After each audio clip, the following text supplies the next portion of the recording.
Hello and welcome to Build Series Sydney. I am Danny Clayton, your host, and joining me now, social justice warrior, humanitarian, R&B pop soul singer, Stan Walker. A round of applause.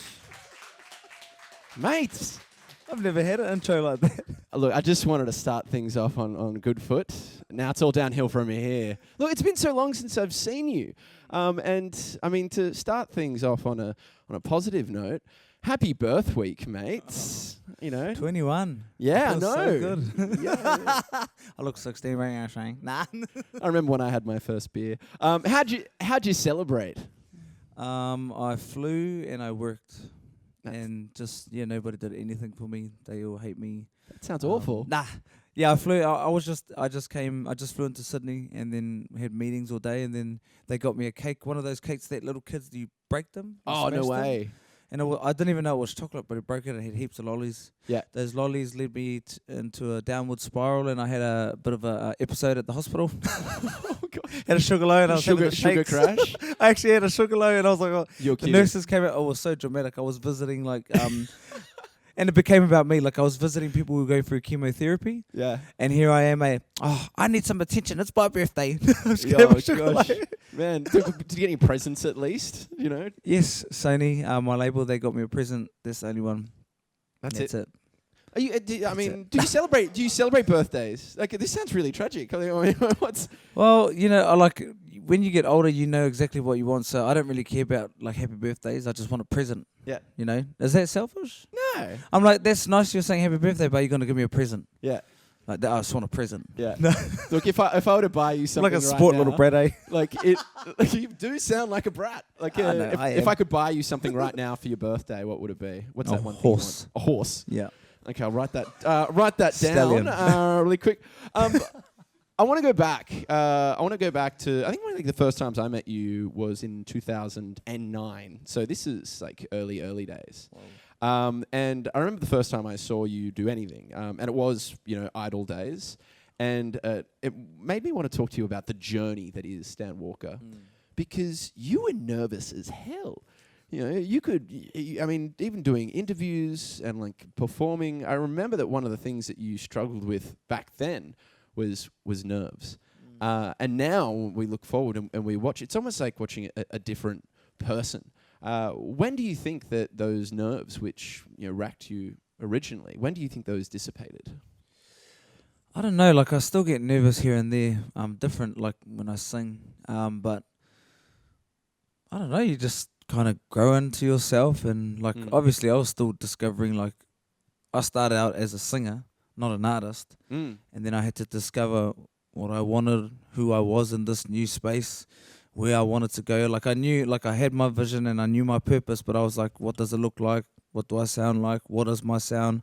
So I went through so many different things, and I think just going through that and a lot of highs, the highest of highs and the lowest of lows, you kind of just end up getting out of yourself, and you just kind of stop caring about this small stuff. Yeah. And even though I'm sometimes terrible at speaking, now I do a lot of speaking. It's really weird. I'm like, man, I couldn't even speak English properly. Still can't a little bit, you know what I'm saying? So what was that? Can we get Yeah, some subtitles? Subtitle me. Your thuck accent. Bro, and honestly, I had to learn how to speak, especially living in Australia and being brought up, but still having a really thick New Zealand accent. So I remember one time I did Idol, they said to me, we're going to have to put you through speech therapy because we can't understand a word you're saying. And for me, I'm competitive. As you tell me not to do something or I can't do something, I'm going to learn. Yeah. So I went from talking chill my bro, this like this, and then, hey guys, I'm Stan Walker. I'm so excited to be here today. It's good. Really good. Nah. You sound like me. Well, I'm just ready to go. Yeah. Nah. Well, what do you think Taika, the director, Taika Waititi, do you think that he is getting the Kiwi accent out into the world? Do you think people can understand you now? Yeah, well, especially him playing that rock monster on Thor, On Thor. he was being like a little hoary, what we say. He was Yeah. being a hoary. He's like, oh, you Jeremiah, bro. Oh, I don't really know what you're talking about. But that's how we actually talk, like, like, you know, and I didn't realize that because I was watching it. I was like, oh, you clown. And I was like, fuck, that's actually how we talk. Yeah, totally. And it's so funny seeing like Kiwi actors starting to invade the Marvel universe. So I know, it's weird. yeah, it's good. So, There's a lot of Kiwis and a lot of Aussies. yeah. So Like- feel free to bust out with your natural accent. Don't feel like you need to, dumb it down for this Skippy here. I'm just, I'll mumble. I'll just mumble. Okay. I want to talk to you about your music because you're saying that this was a sonic journey as well, and that you had ups and you had downs. Well, let's start low and work up. What were some of the musical lows then that made you kind of doubt yourself in that journey? I think it was just coming into a foreign world. Like, you know, I had this one thing that has always been mine, my dream, my voice. I love doing that. Nobody could touch that. Nobody could take that away from me. And then suddenly I'm catapulted into this new world and having this new platform. Now everybody has a say over my dream, over my gift that was only mine. And I found that really hard, you know, people trying to steer me in different ways and do things that I don't normally do, and I can't talk a certain way, be a certain way. So I started and it was hard for me because I couldn't really be myself. And then I started losing, what am I? Like, what is myself? And that was hard, I've been through so many real lows, full on depressed, and people, still have to show up and hey everybody and start singing my songs and trying to inspire people. Meanwhile, I'm dead inside. Yeah. Because it just becomes work, and it's not a thing that you love and get to do. It's like, I've got to do this. It's just another thing. You make all this money, do all these gigs, meet all these people, go on all these tours and dress up and be all fancy, or to be not happy. Yeah. There's been so many moments where I'm like, I hate singing. I hate this. I hate the industry. Hate. Yeah. It's because it just, and everything is so public. So we can't be sad or depressed or angry or anything because people are looking at us. Wow. Yeah, it's a weird thing. I mean, not to sound too profound, but it almost sounds like you did really need to find yourself and not just your sound, but figure out who you really were. But when was that time? When did you start to really grab hold of who Stan Walker really is? I think it was 2013. And I was in a kind of crossroads of working with different people and different producers, and I finally got to a place because I remember going in with producers, and I knew what I wanted. I wanted to hybrid. I wanted to hybrid because I love so many different sounds. I love reggae. I love R&B. I love soul. I love different kind of pop music. I love country, but I wanted to fuse what I loved. And I just remember them saying, people saying, you can't do that. You need to find a lane. I was like, but why can't I make my own lane? It's music. It doesn't have to be this or that. Music is music. And I wrote a song called Bulletproof. And I remember wanting to. This was my moment that changed everything. And when I did this, I was like, okay, if they're not going to accept this song, or want to help put the song out or anything like that, then I'm gonna move on. I found it, and that just changed everything, because then I wasn't going into the studio. I never thought about radio. I didn't think about the 3 minutes dirty, or I didn't think about the time. I was like, I want to go in there and actually just make music to make music.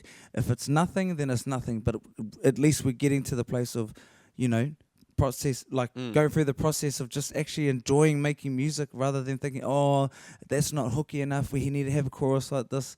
These are the conversations.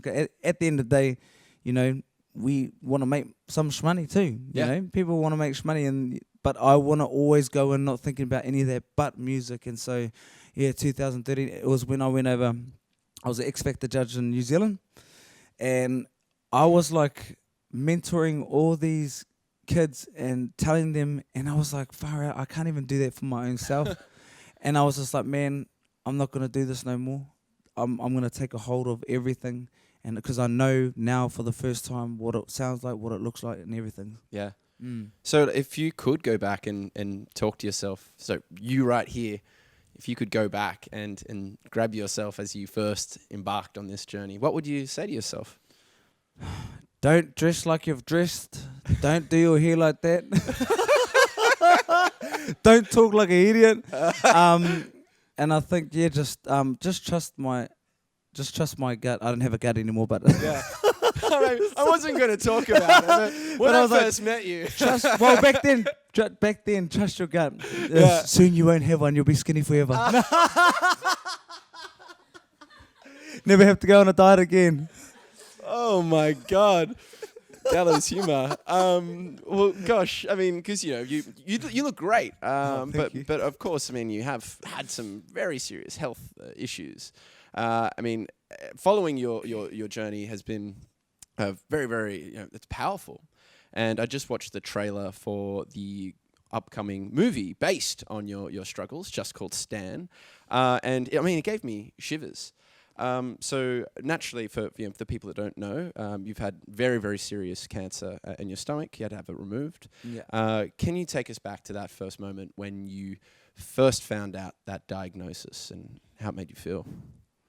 I actually just got out of a set. No, I was in a session writing a song about my mum. Yep. Because my mum had just gone through cancer, and I was like, I want to write a song about my mama. I'm a mummy's boy. Love my mum.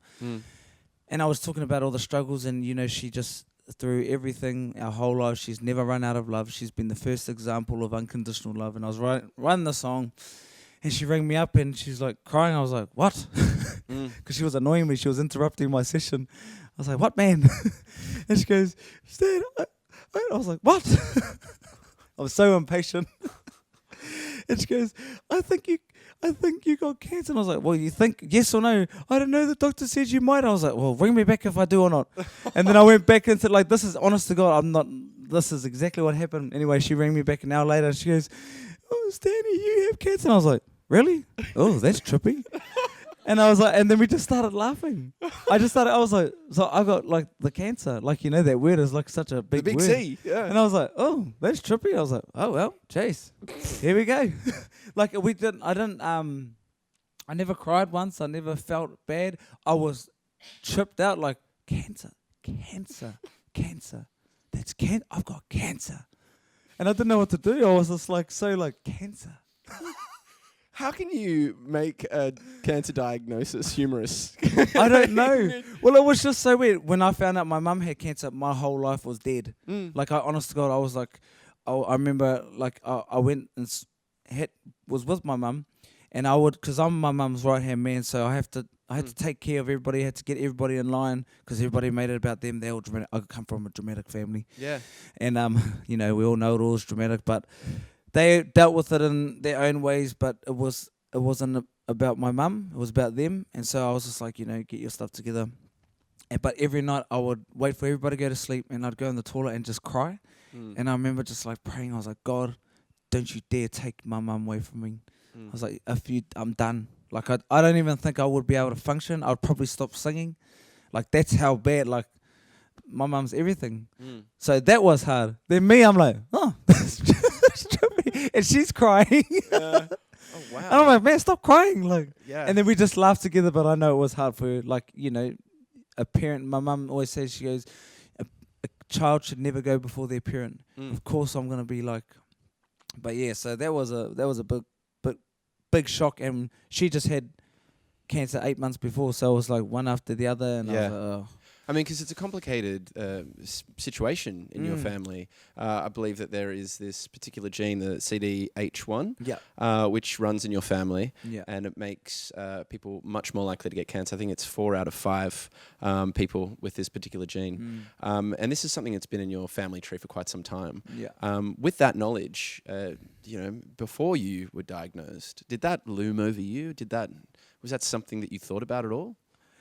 It's a weird thing. I know you've got so much power over yourself. Your mind is an incredible thing. You can speak life or death over yourself or somebody else.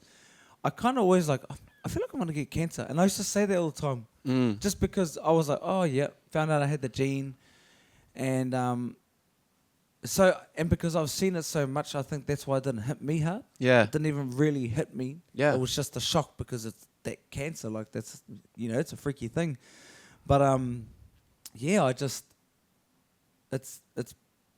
thought I was gonna get it. Like, but not not actually not believe it. You know, but believe just I was thought, actually gonna get it, but you know, just was like, oh, I feel like I'm gonna win this award. Oh, I don't know. I feel like I'm gonna do this. Like that's how I used to think. Yeah. I'm a weirdo. I've always, that's how my brain works.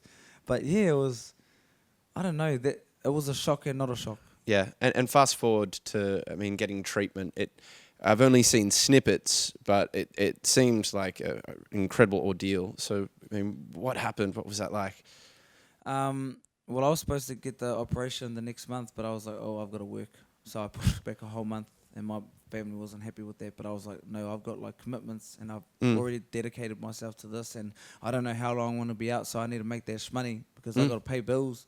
I got to, and I don't want my mum and dad paying for anything. Yeah. I want to support them while my mum's not doing anything, and so yeah, I got the operation in September, and honest to God, I never felt anything.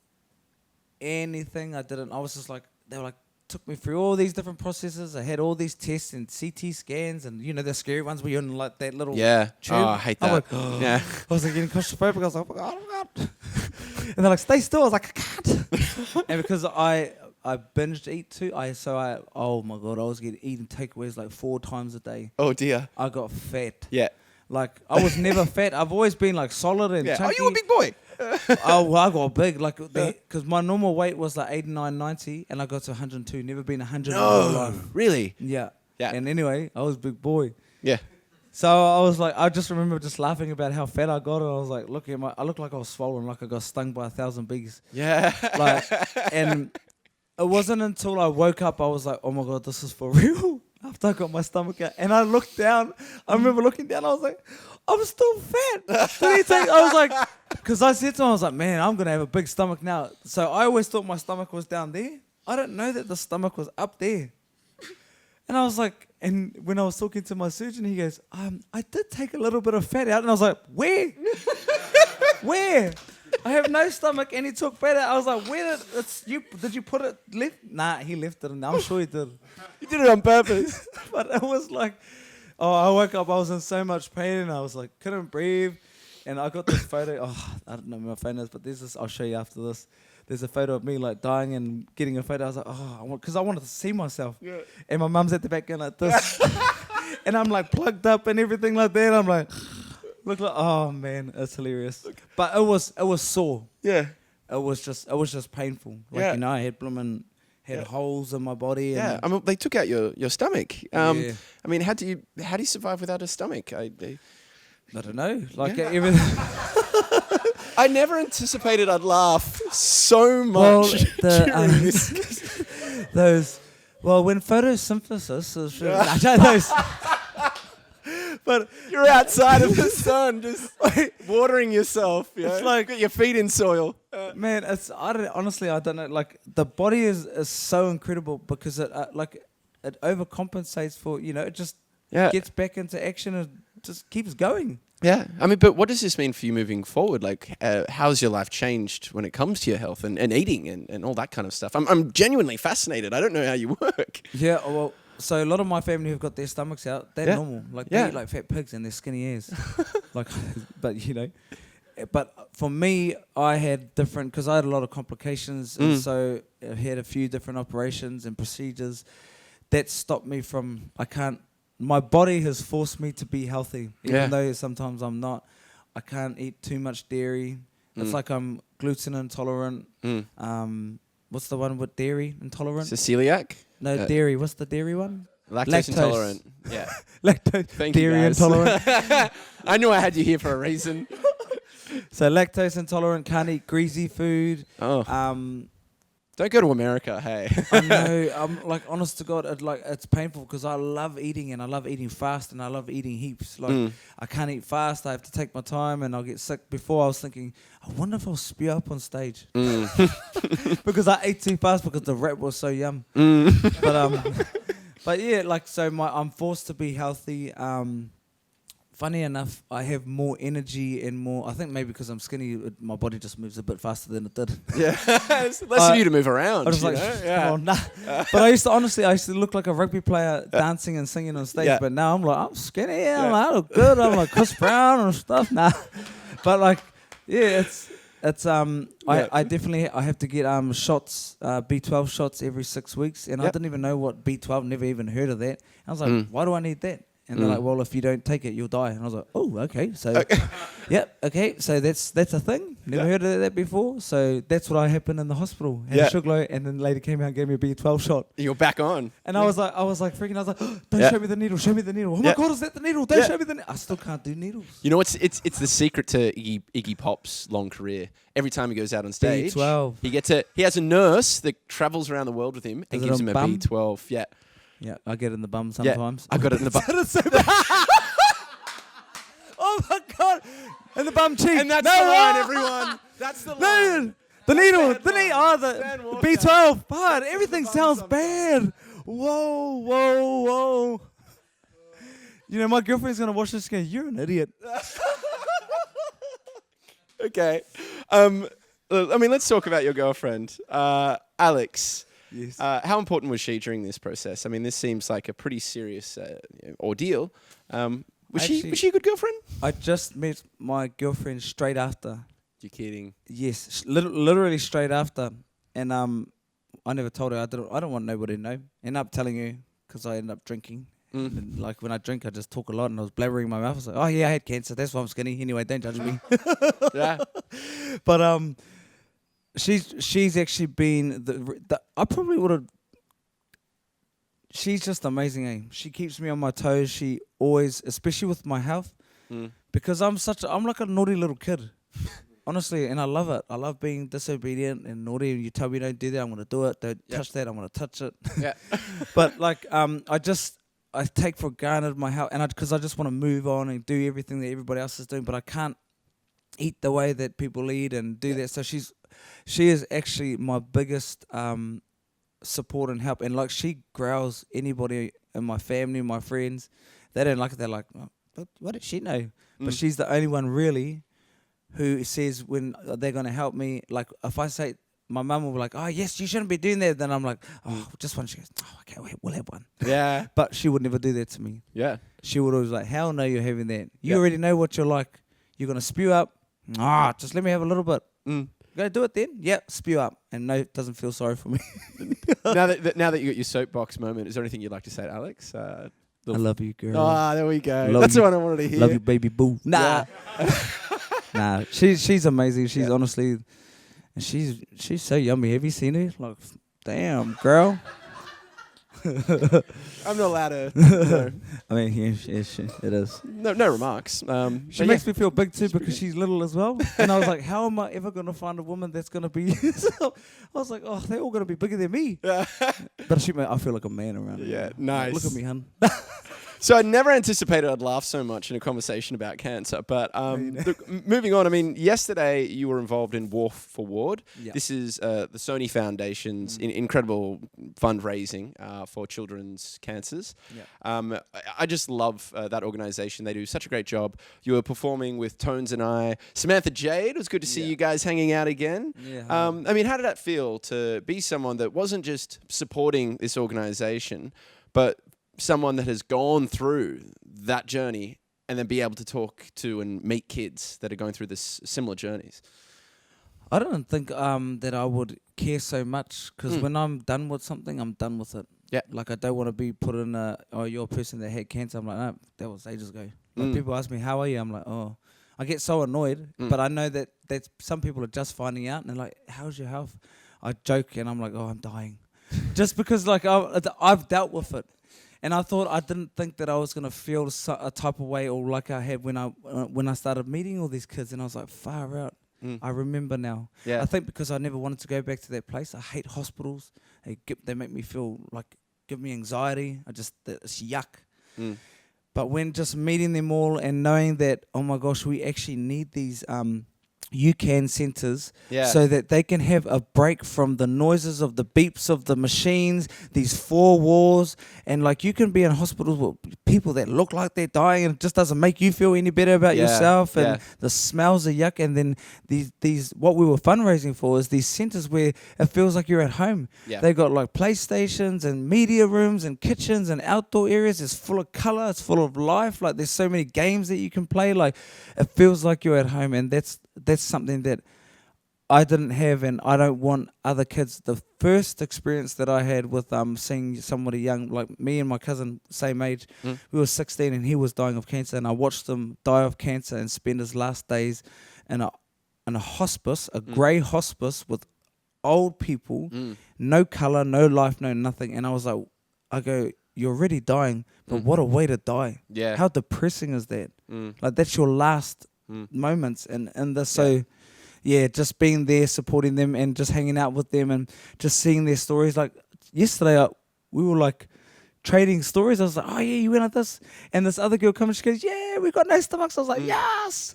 And it's funny because when kids are around kids, they can share those stories, and they don't have as much to relate to with the older people. So, fantastic organisation. You are clearly like the best ambassador ever, because I mean, look, you are taking on this role as almost like this social justice warrior.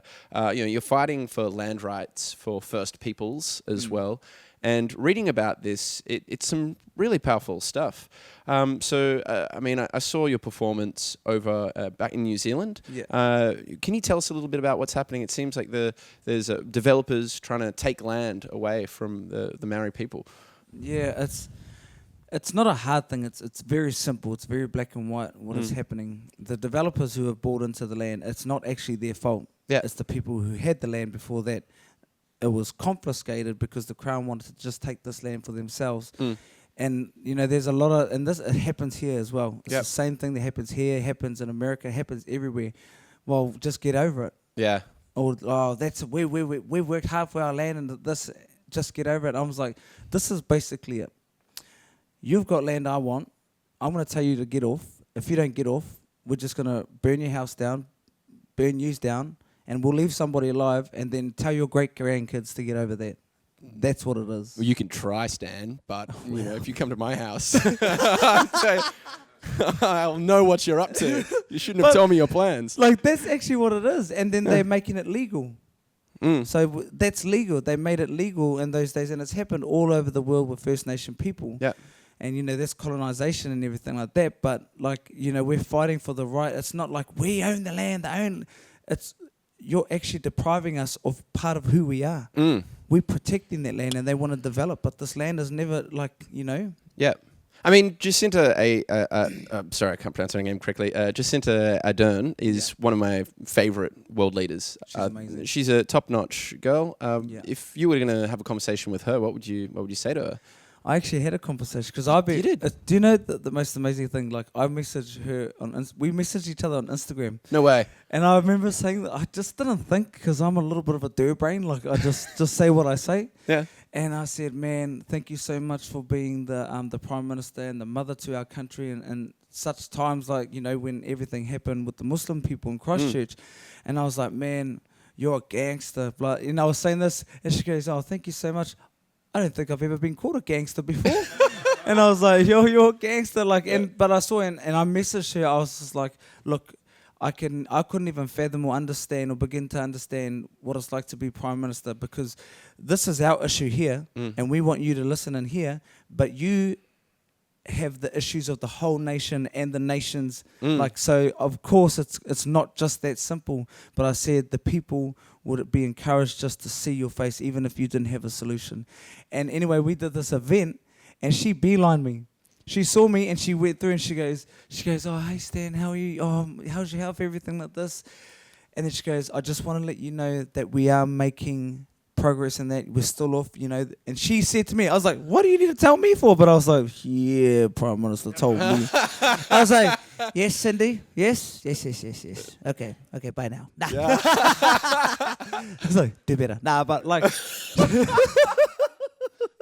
Yes. So I guess what we can take from this is that you are bros with Jacinta. I mean, we're boys and stuff. Yeah, what's up? Yeah, what's up? Not that you're going to boast about it. Wanna trim my bird? You guys, you're homies. Yeah. Hey, my bro. Yeah. But something you mentioned just in there, I mean, she of course had to deal with the aftermath of the horrific Christchurch shooting. I've heard that you're donating a lot of your money from all the streaming funds. Is this true? Yeah, so I did it, like, the only way I know how to respond and for it to make any sense or even do anything is, like, I know how to do it in music. I'm more articulate in music. My words get away with me when I'm speaking and when I'm like live like this, but I have time to think and not react. And I was like, man, what a perfect opportunity to bring hope, love, peace, and healing in this, and then give that money back. So that I did an EP called Faith, Hope, Love. I think that's what it's called. Jeez, forgot. Yeah, it's the one that you're promoting right now. Yeah, Faith, Hope, Love. Yeah, that one. But all the proceeds I wanted, like I said to my team, my manager, and I was like, obviously there's all the actual things that I have no control of. They're going to go to this, blah, blah, blah. But all of mine is going to go to Christchurch. Because this is the thing. We raised all this money when we did the concert over there. But people think, like literally people were going, oh, but isn't few $1 million enough for them? I was like, imagine being a migrant coming over from fleeing from war, and you're a woman and you have never worked, you've never driven, your husband is now killed, and you're left with 3 kids, and you've never known anything, you've never done had a resume, you've never had a job, you've never driven. Now you're having to be the father and the mother and step into roles you've never. This don't just happen, just a couple of $1 million spread between all these families. Like, this is an ongoing thing. Like, for the kids, for their uniforms, for food, for jobs, for getting the licenses. Like, it's so much more deep than that. So I'm like, I might make $2, but that's just $2 a little bit more. I mean, you ain't gonna get nothing with $2, but like, I have to do something. Like, I have the platform. This platform, who am I to not use my platform to actually help people? Yep. Not that I have to, but that's actually what I feel like I need to do. Yep. So yeah, that's what the EP was. Yeah, and I mean, and it is incredible watching the effect that your music has on people. I'm not sure if you saw the footage, but there was you were doing a performance, and in the front row there was a mother doing sign language to her deaf daughter. Did you see that? So that was my mate who was filming it. Yeah. That was my best mate, because I flew him down, and he showed me, he goes, bro, look at this. I cried, because I've seen a lot of things. I've experienced a lot of things. And she signed the whole concert. Even me speaking. And I was like, even my music goes beyond hearing. That is freaking gangster. Yeah. I felt, honestly, I was so honored. Like, it was so beautiful. Yeah, like, and like the lyrics were that I think that she was signing at one point was just like so beautiful, and it looked like that she was telling her daughter how much she loved her. But it was like your lyrics in some ways she was speaking through you. You were speaking through her, which was very, very powerful stuff. Now, people watching have sent in a bunch of Q&As. Oh, yeah. So I'm going to ask you some of those questions. Who are your picks for the ARIA Awards? Oh, let's talk business. Oh.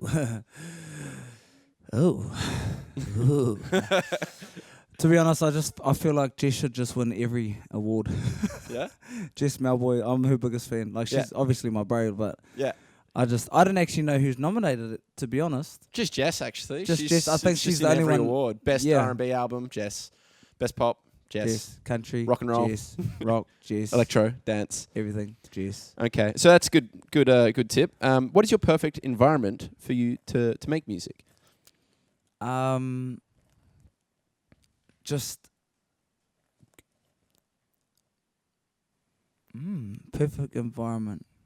No expectations, just coming in, having conversations, having fun with the person first, getting to know them, and then it naturally happens.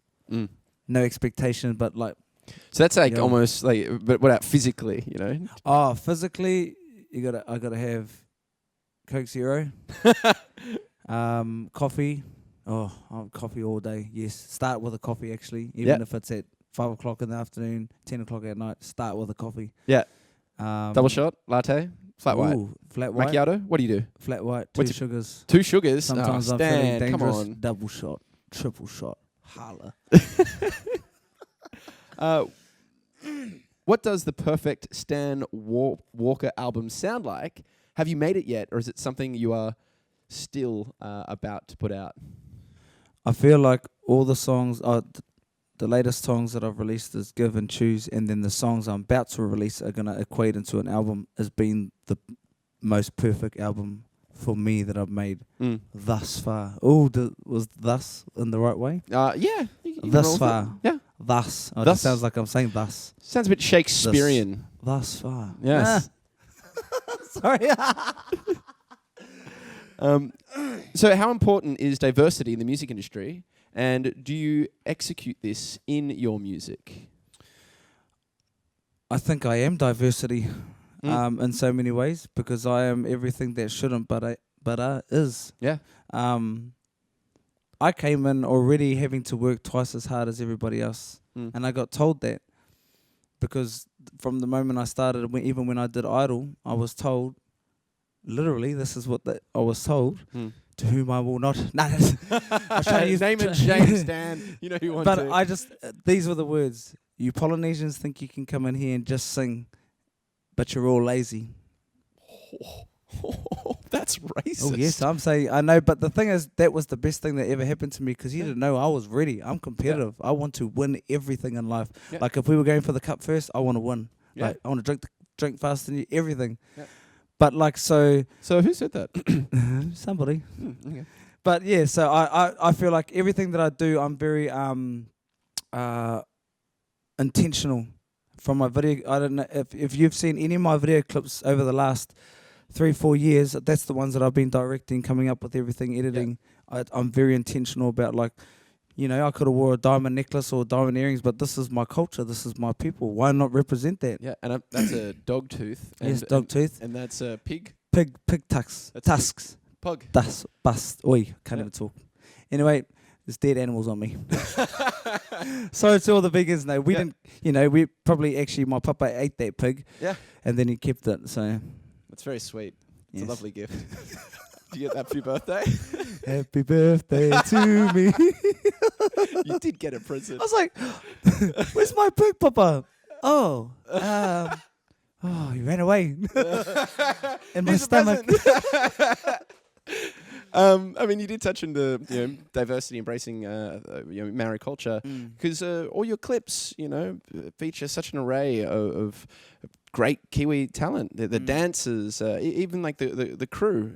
So that's something that's important to you, yes? Really important, because growing up, we never thought that we were capable. Like, I literally wasn't taught that we were capable to do everything.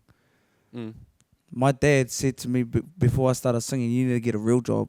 Singing ain't going to get you anything. Yeah. Because he's used to working with his hands. So he put his growing up and what he knows on me, not knowing that this can actually be a career. Yep. And we're told you can only do one thing. If you're going to play rugby, that's all you can do. Don't try and be something else. It's like just stick in one lane. But I was like, man, we can do everything. So I get anybody that is like me, from my people, I want to use them. I want to expose them to the world and say, yo, we did this. Yeah. This was us, and we can do it. Yeah. And really good. Because would you want to, considering, your strengths in music, but you have branched out. You've done some acting. Mount Zion was a really fun look at Kiwi culture. Is something like acting something you do again? Yeah, well, I think I've done like 6 films now. I was in, it was one of the biggest honours to be a part of Taika's film, Hunt for the Water People. Yeah. People don't even know that that's me. I was the dumb hunter. Yeah. I was the dumb. They're like, yes, the dumb one. Yeah. The babagunush, like stupid, that's me. No way. Yes, with the big fat moustache. Oh my gosh. I know. See, I was a good actor. Yeah, it's good. It's good. Because I'm so intelligent. And this is actually how I talk. Nah, but I actually, to be honest, I think I like acting more than singing. Wow. Yeah. I love singing, don't get me wrong. Yep. It's not that I don't love it. I just enjoy playing other characters and not being myself. Yep. I'm sick of myself, even though I'm vain as and I'm like can't stop looking at me. Pretty. Well, you do look very pretty, yeah. Yeah, but I'm catfish. Look at me now. Far out. Look, Stan, I just wanted to tell you how much I've enjoyed this interview. I've not laughed this much about cancer in my entire life. You are kicking goals left, right, and centre. Your new music is absolutely fantastic. I just want to say thank you so much for coming into the Bilge studio and telling us your story. A big round of applause. Thank you. For Stan Walker.